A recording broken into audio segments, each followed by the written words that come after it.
Section 6.4, we want to look at how we can use integral to calculate a notion called work. Now, work is something that comes out of your physics class, where work is defined as force times displacement. Now, the actual definition is a little more complicated than that, but for the point of view of us starting, we'll just, this works, as long as the force and the displacement are essentially in the same direction. Okay. So the idea here is, basic example would say, you've got, let's say, a 10-pound weight right here. And you lift that 10-pound weight up to here. Now, how far do we lift it? Well, let's make up a number. Let's say we lifted it 2 feet up. Then the work done is the force, which is 10 pounds, times the displacement, which is 2 feet. You lifted it 2 feet. The result is 20 foot-pounds. And in the imperial system, the measure of work is a foot-pound. Now, I want to point out that gravity is pulling downward, which gives it this weight. So in order to pick this thing up, you've got to counteract gravity. And if it's moving up at the same speed that gravity is pulling it down, then you're pushing upwards with the same force that gravity is pushing downward. So you're pushing up at 10 pounds to lift it up to there. So that was the force required to make the motion happen, and the 2 feet was the distance that it went, and the work done is 20 foot-pounds. Now, if you've taken physics, you probably don't do things in feet and pounds. You probably do them in metric. So let me just point out one slight difference in metrics that you got to keep in mind. Let's say I've got a 5-kilogram mass, and I lift this thing up 3 meters. Okay, so lifting upward 3 meters. Now, work is force times displacement. Kilograms is not force. Kilograms is mass. Pounds is force. Now, in the metric system, force is measured in, the basic measurement of force is in newtons. So you got to convert this 5 kilograms into newtons. And the thing to remember in metric, or, well, in metric or in the imperial system, it doesn't matter. Force is mass times acceleration. So when I have a 5-kilogram mass, I need to multiply that by the acceleration of gravity. Now, gravity depends on where you are, what planet you're on. Anyway, generally, a good number to use on Earth here is 9.8 meters per second squared. So 5 times 9.8 is 49. And you could think of it as kilogram meters per second squared, but a kilogram meter per second squared is what is called a newton. Okay. So the weight of this thing in metric is 49 newtons. The mass is 5 kilograms. Now the work done is that weight, 49, times the distance lifted. It's lifted 3 meters, and so the work done is 147 newton meters. Now, in the metric system, a newton meter has a different name. We would call that 1 joule. Okay. Just keep in mind that if you're given it in feet and pounds, pounds is already a measurement of force.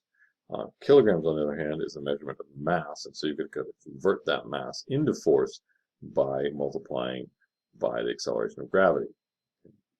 Now, that's all easy enough to do if the weight that you're lifting stays the same the whole time. So the question becomes is what happens if something is changing in that?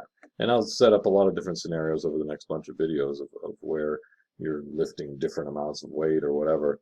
The basic way of thinking of it is, suppose this is a bucket that you dip down into a well and you've got some water in it, and now you're pulling the water back up, the bucket and water back up, but the bucket has a hole in it, dear Liza, And so some of the water is dripping out, leaking out, and so by the time it gets to the top, it doesn't weigh the same as it did on the bottom. So for instance, let's do this example here, except that let's say that suppose we got a leaky bucket. So I'll put the 49 newtons down here at the bottom, but by the time I lift it up to the top, it will only weigh, let's just give it a number, let's say it only weighs 40 newtons by the time it gets to the top. So I could look at a graph here and say, if this is y equals 0 at the bottom, and this is say y equals, what do we get up to, 3 meters at the top, y equals 3 meters at the top, I can say what is the weight of this thing at different elevations as I'm lifting it up and it's leaking out. So at time, at time, this is y, this is weight, let's call it force. So when y is 0, I haven't lifted it up yet, I've said it's 49 newtons. But by the time I lift it up to 3 meters, the weight has gone down to 40 newtons. So there's this decline in the weight as I lift. So I could actually come up, let's just assume it's linear here, just to make this example as simple as possible. So I can come up with that the force here is equal to 49 minus, what's the slope? The rise is -9 for a run of 3. -9 over 3 is -3 times y. Let me just double check. If I plug a 0 in there, that's 49. If I plug a 3 in there for y, 49 minus 9 is 40. Okay, I'm good for that. So this is the weight that it is.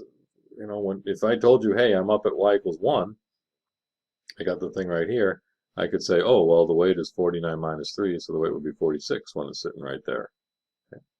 So now I need to figure out how much work is done to lift the whole thing up. And I would expect that it's less work than it did, this was the whole 49 newtons lifted all the way. So I'm going to do a calculation here, but I already know I'm expecting it to be less than this 147 joules because not all the weight got lifted all the way up.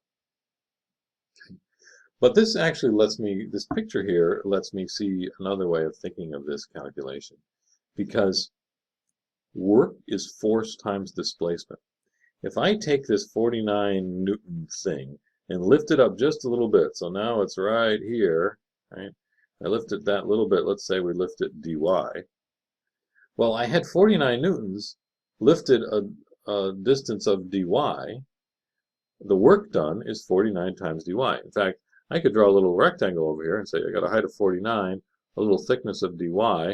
That area of that rectangle is the work done in lifting this object just that tiny little bit. Okay. What happens now is that some of the water then drips out, and this is no longer 49 newtons in weight. It's less than that. So the next little dy, that when I lift it up that next bit, lift it up that much, it's the same distance lifted, but it's less weight. It's this much weight lifted for that distance dy. And actually, you can see that what I'm doing is I'm just doing the area underneath the force curve. This is force as a function of distance lift, distance. So I've got a little bit of distance here times the force, a little bit of distance times the force. And each one of these is giving me a little area, but I'm interpreting that area as work done, force times distance. Okay. So the total work done, it turns out, is the sum of all these little bits of work. It's an integral. It's the integral from, well, 0 to 3. Those are the values of y where I'm lifting through, or lifting by little bits. The weight at any point there is 49 minus 3y, and that weight gets lifted up by just a tiny little bit, dy. And then you move on to the next value of y, you got another weight times another tiny little bit of lift, and the total is the work done. And now I'm going to type this into my calculator and see what I get. Let me pull up the calculator. He says, I think I can pull up the calculator. There it is.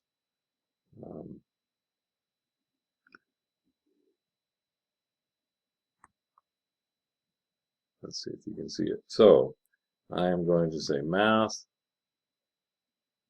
function int.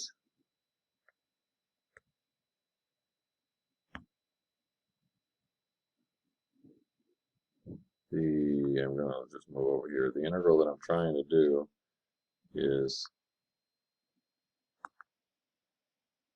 49 minus 3y, but it doesn't really matter what I call the variable. I'm going to call it 3x and then say, okay, x is my variable.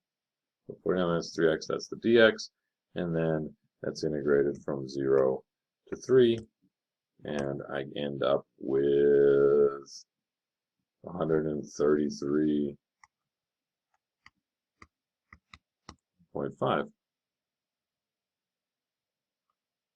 newtons. No, Newton meters, joules. Okay, which is a little less than 147, which is what I expected. Okay, the idea here is you cut it up into a bunch of little pieces. You say, I have a particular weight, I'm only going to lift it up a little bit, because once I lift it up that little bit, the weight changes, and so the calculation of the next little bit of work done is going to be less. And then you add up all your results. And that's exactly what these definite integrals are doing. You're taking the problem, cutting it up into a bunch of little pieces, figuring out the value of each little piece, and then adding them all up from your starting value to your ending value. Okay? So there is the work done in lifting that thing, that leaky bucket, up 3 meters as it drops from 49 newtons to 40 newtons.